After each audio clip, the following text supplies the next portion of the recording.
कर्नाटका में हिजाब तनाज़ा एक बार फिर तूल पकड़ता नजर आ रहा है और इसकी वजह है कर्नाटका के वजीर तालीम का नया बयान, जिसमें उन्होंने साफ कहा है कि कर्नाटका बोर्ड के इम्तिहान में एग्जाम सेंटर्स पर हिजाब पहनने की इजाजत नहीं होगी।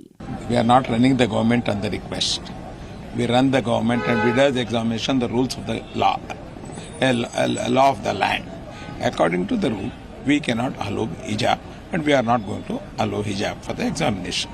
आज से शुरू हो रहे बोर्ड एग्जाम्स को लेकर सीएम बसवराज बोम्मई ने सभी तलबा को मुबारकबाद तो दी है, लेकिन हिजाब वाले सवाल पर उन्होंने कोई जवाब नहीं दिया।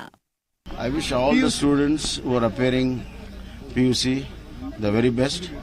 PUC is a very important year where they have to decide their future professional and other courses. So I wish all the students to get excellent marks and let them excel in their career with the flying colors.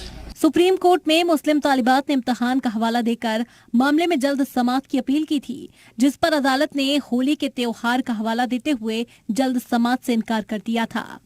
अर्जी में supreme court से कर्नाटका में सरकारी स्कूलों में हिजाब पहनकर इम्तिहान देने की इजाजत देने की मांग की गई थी। हालांकि अदालत ने ये जरूर कहा था कि वो कर्नाटका के सरकारी स्कूलों में हिजाब पहनकर एग्जाम देने की मांग पर जल्द ही 3 जजों की बेंच तश्कील करेगी।